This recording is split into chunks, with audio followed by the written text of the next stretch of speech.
Alright, ACUSH students, this is your video to help you out with our next two memorization tests, which are political parties and presidential years in office. We'll do presidential years in office first. You'll get 3 attempts to do that test, and then afterwards we'll be doing 3 attempts at political parties. These tests will be 20 questions long rather than the full 45.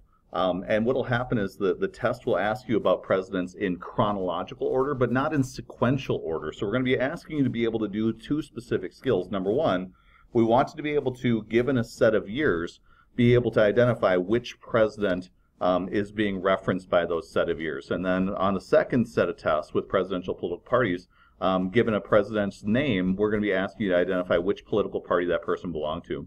So inside of your Schoology page, you will find that there is a folder that is marked memorization tests. And these are the tests that you guys have been taking throughout the course of the year, whether it's physical geography or 50 states. I'm going to want you to go into your memorization test folder and find the folder that says President's Tests, and you're going to be using 2 different things in order to help you get ready. Number 1, you're going to be using this sheet right here that says Presidential Years in Office and Political Parties practice sheet. This is the sheet that I handed out to you in class that you guys will be able to use so that you guys can mark this up. So what I would encourage you to do is have this document sitting out in front of you, have some colors with you as well so we can color code this thing as we're getting ready for our political parties test. Secondarily, what I would encourage you guys to have out is this PowerPoint presentation that it says Presidential Parties Test Prep, and I'll be walking you through that today so you're able to take a look at that while we're working our way through the sheet. It'll look like this once you get done downloading this document. And if you want to click download right here, you'll be able to pull that up. So first of all, let's talk about your presidential years in office test. What you will be getting is you'll be getting a list of 20 bracketed years that look like this column in the middle of your page. You will then be expected to write down the name of the president that corresponds with that person's years in office. And so we'll be looking for you to provide last names spelled correctly, unless you have a person whose last name is shared with somebody else, and obviously you'll be writing down the full name of that person so we know who that person is. For that test then, what we want to figure out is ways to memorize the presidential years in office to keep ourselves safe. So first of all, the techniques that I would like you to notice are these. Number 1, presidents get elected in even years, but their presidencies will start in odd-numbered years. They get inaugurated the year afterwards. If you remember our lame duck period that we talked about, where a president gets elected in November, and then in the old days they wouldn't be inaugurated until March. Nowadays they're inaugurated in January. As you saw last year, there was a lag between President Obama's the election and President Obama's last day in office. That's what you see referenced here on the chart. So President George Washington is going to be starting in 1789. And so for you guys, when you start your memorization, number 1, you should figure out the beginning year of the presidencies so that if you see a year after 1789, it's not going to be President Washington, but President Washington will be our first president. The first thing that I would like you to be paying attention to is pay attention to the popularity or unpopularity of the presidents. You now have made your way all the way up here to William McKinley, and now you're into Teddy Roosevelt, Taft, and Wilson. So you are 28 out of our 45 presidents. You know 2/3 of the presidents already, and you've had experience with whether or not they were popular or unpopular. Popular presidents are in office for 8 years. Unpopular presidents are in office for 4 years, and so that can help you out to figure out what's going on with the presidents. One of the things you'll also want to be paying attention to is the presidential elections that have been most notable. And so when I was memorizing this list, let me highlight for you a few different presidencies that I would very much dial into. I would make sure to have this memorized for my test. Remember, this election is known as the Peaceful Revolution of 1800, and so you can use this as kind of a waypoint to figure out what presidencies are around that. If you see a president that starts in 1809, you know that that's after Jefferson. For you guys also, remember this election right here. John Quincy Adams getting elected in 1824 is known as our corrupt bargain of 1824. We also learned about other notable elections, like Abe Lincoln in 1860 is a really good waypoint for using to memorize the years in office, so that if you understand that 1860 is kind of that turning point year before and after the Civil War, that is huge. You guys also learned about the Compromise of 1876, which is the election of Rutherford B. Hayes and the end of Reconstruction. So using your history knowledge can help you to memorize the years in office and be in a pretty safe spot.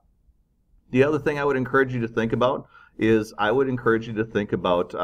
sort of memorization techniques, possibly using flashcards, writing down on one side the years and on the other side the presidents, so you're able to help yourself memorize that way.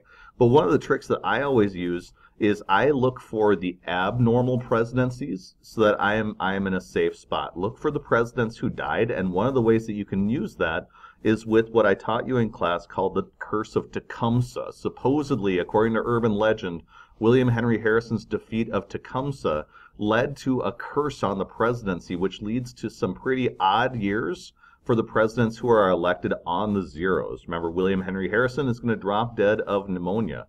Abe Lincoln, elected in 1860, is going to get shot in the head, and so you're going to find that he has one term going on right here and a little bit of another, even though he's a popular president. You guys learned in class about James Garfield and his assassination after getting elected in 1880, or William McKinley, who gets elected in 1900, and he is then going to get shot shortly afterwards. 1920, Warren G. Harding is going to have a really weird set of years as president because of the fact that he suffers a massive heart attack while he is in the presidency. Franklin Roosevelt, our only four-term president, dies shortly after starting his fourth term, elected in 1940, dies of a brain aneurysm. 1960, John F. Kennedy gets elected, and he is going to serve until he's assassinated. The next presidents with the Curse of Tecumseh, though, are not going to die because of the threats in their lives. Ronald Reagan will get shot by an assassin, but he'll be saved by modern surgery. And then in the 2000 election, George W. Bush got elected, and shortly afterwards, he was the target of the September 11th attacks, which led to a plane crashing into the Pentagon, another one into Pennsylvania, as well as the ones that crashed in the World Trade Center. But George W. Bush was in Texas at that time, and so he was able to avoid assassination. So tricks like that might help you out with your presidential test. I've had some students who will write out the names of all the presidents and their years in office in the margin so that they're able to pick and choose from that menu when they're taking their test. This is a really tricky skill, but my kids tell me that this is the one that helps lock in their chronology the best when they're taking an AP test. So if they're asked to write an essay about the Civil War from 1820 to 1860, and they can say without a doubt that that's from James Monroe's presidency until the election of Abe Lincoln, they do an awful lot better on the AP test. The next presidential test that will be happening after we take 3 attempts at your years in office is going to be your presidential parties test. And your presidential parties test is going to be very much a test that is using this list at the top of the page right here. You will have this as your multiple choice list, and what will happen is you will get 20 presidents' names. Those 20 presidents will have blanks after them, and you'll just be writing down this letter to indicate which party they belong to. Now, for many kids, this is something that's really confusing and scary for them because the idea of being able to choose from these 8 choices seems really difficult. But what I've done is I've given you these choices in chronological order. And so you're going to find that presidents towards the end of the test will not be one of these groups. They will instead be one of these groups down here. And so what I would like to highlight for you is taking a look at this PowerPoint that you've been provided is going to help you out a ton, and having markers available so that you can use this PowerPoint to then mark up this list would be really good. So I would encourage you to color code the parties that you see happening here so you can understand which answers are going to go with which people. So I would highlight no party right here, and I would highlight no party for George Washington, and so on as we move forward. So when you're doing this test, first of all, we want to look for patterns. We want you guys to be good historians on the AP test, which means we want you to be able to understand that if you're talking about the late 1800s, there's only 2 major political parties that you should be choosing from when you're writing about this time period. And we're not worried about if you can guess them. We want you to know them locked in, because if you know the parties have specific platforms which makes them different and determine what the history is for the time period. We should also learn the stories for why these parties switch. And so you guys learned in your most recent chapters about us entering the 4th party system of Democrats versus Republicans in the late 1800s, starting to focus on reform. So when we take a look at early American history, for these 5 presidents, you will only have 3 choices for these presidents as far as what parties they belong to. George Washington famously leaned Federalist, but he technically belonged to no political party. He is the only president who is in that category. John Adams is our only Federalist. After that, the Federalist Party is going to die out. During Madison and Monroe's presidency, after the Hartford Convention, the Federalists will look like our traitors, and they're going to be the ones who are seen as being anti-American for being against the War of 1812 and its conclusion when it's won by the United States. We're going to find Jefferson, Madison, Monroe. These guys are known as our Virginia dynasty, along with George Washington. They are all Democratic Republicans. But remember that these guys eventually became more moderate and started behaving very much like Alexander Hamilton's example when they ran their presidency. So this is known as your first party system, where you had the Republicans and the the Federalists and the Democratic Republicans battling against each other over how they should interpret the Constitution. Your turning point then is John Quincy Adams and his corrupt bargain of 1824. So we're going to find that John Quincy Adams is our only president who is part of the National Republican Party, because he is going to split the Democratic Republicans into the National Republicans and the modern day Democrats. So from this point forward, anybody labeled a Democrat is going to be part of that Democratic category and that Democratic choice that is on your multiple choice list. Remember, we seesaw back and forth, though. So we have our Jacksonian Democrats with Jackson and Van Buren.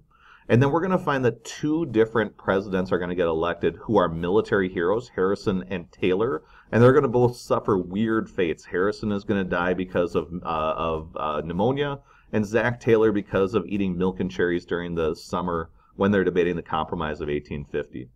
In between, you have James K. Polk, Little Hickory, the guy who believes in manifest destiny. He is a Democrat like Andrew Jackson. So this is the second political party system that we have of Whigs versus Democrats. The Whigs start disintegrating, though, around this time period over the question of Mexico and the question of westward expansion. And so we're going to see the Whigs disintegrate with parties like the Know Nothings and the Free Soilers, the Liberty Party, and others. And eventually we're going to see a new political party pop up called the Republican Party. And so from this point forward, you're going to have the Republicans and the Democrats involved in battles against each other. The Republicans and the Democrats at this time are going to form the third party system, where they're battling over sectionalism and then the Gilded Age. And so we're going to see that for these two parties, they'll be different over racial issues in the Civil War, but then eventually they're going to come very close to one another in the late 1800s, especially uniting over the spoils system and their resistance against reforms. We have two Democrats, Pierce and Buchanan. If you remember, after the Compromise of 1850, these two guys are the ones who are keeping America safe. Congress went with the side of the North, so as long as we elect Democrats, there is no Civil War, but as soon as we elected a Republican and you had a Northern president with a Northern Congress, everything goes haywire. You'll also remember during the election of 1864, Andrew Johnson joined Abe Lincoln as a Tennessee War Democrat running on the Republican ticket. So he is going to be the only person who this designation is going to apply for. From this point forward, we're going to find that then our Republicans and Democrats are going to dominate elections. In the late 1800s, you will see that from this point forward, starting with Ulysses S. Grant, you will on this test either choose Republican or Democrat. It's a 50-50 true-false. If you're choosing something like Federalists, or if you're choosing National Republicans, it's showing that you're really not dialing into studying effectively for this test, and you want to make sure you're not making that mistake. So this is very much a 50-50 sort of test, and many kids like this test as a result. So for you guys, remember in the late 1800s, during the Gilded Age, this is a period of laissez-faire economics. There's a feeling that the government should not be involved in restricting business. And if there's ever a problem inside these elections, the Republicans will wave the bloody shirt. And so if you remember in the late 1800s, we have almost all Republican presidents except for Grover Cleveland. And Cleveland's getting elected because a lot of people are mad about the failure of the Republicans to reform public service following the assassination of James Garfield. You'll remember, though, in the late 1800s, the Democrats start fading out. There's a problem that they have where many farmers and workers feel like the Democrats are too closely aligned with the Republicans. So we saw in the late 1800s the populists pop up, join together with the Democrats under William Jennings Bryan. They don't win elections, but they do influence this next time period called the Progressive Era. The Progressive Era is going to be a period where the political parties now agree that there should be some reforms put into place to clean up many of the corruptions that have been happening in the late 1800s. There are other people in both the Republicans and Democrats who disagree and do not want to have the government get bigger, more involved in reforms. Many of them are fearful that we're heading towards anarchism or socialism or communism. So what you'll find is during the progressive era, we have both Republicans and Democrats who are going to be getting elected as progressives. We have Roosevelt and Taft, who are Republicans. But in the election of 1912, another incredibly important election in our U.S. history course, these two guys will battle each other. Roosevelt will run as a third-party candidate, and these two guys will split the Republican Party, kind of like the Democrats split at the start of the Civil War between Breckinridge and Stephen Douglas. That allows a Democrat, Woodrow Wilson, to get elected. Wilson's going to be the last president of the progressive era. He's going to be the president during World War I. And then we're going to find in the 1920s there is a backlash. There's a fear of communism in Russia. There's a fear of progressivism. There's a feeling that they went too far. And so for many people, they want what's called a return to normalcy or a return to the patterns of the Gilded Age. And so we're going to elect 3 Republicans, Harding, Coolidge, and Hoover, who are very much anti-reform presidents. They feel like the government's gotten too big, it's gone too far, and they will then replace the Democrat Woodrow Wilson.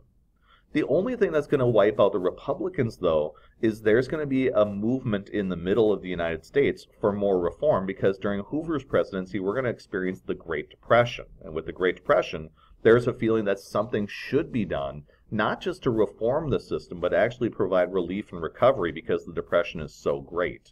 So we're going to elect 2 Democrats back to back, Franklin Roosevelt, who will serve 3 terms, the start of a 4th, then he'll die, and he'll be replaced by his vice president, who will also get reelected. So we're going to have a 20-year period of Democratic rule following long stretches of Republican governance. We're then going to find in the late 1900s a seesaw back and forth, a pendulum, and for most of these presidents, they're going to be pretty centrist with their behavior. So it's not like they're going to be very extreme in their reforms.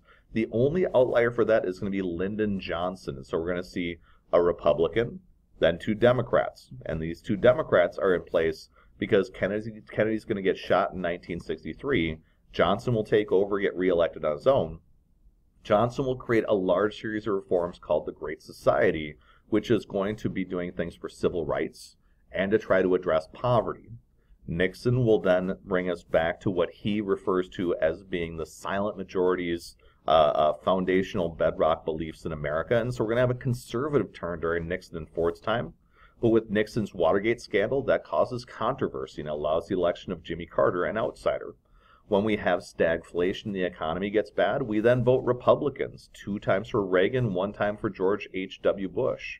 And we're going to see that seesaw effect continue into the future, with Bill Clinton, a Democrat, George W. Bush, a Republican, Barack Obama, a Democrat, each of them elected to 2 terms. And then obviously in the last election, Donald Trump, a Republican, continues that seesaw effect back and forth.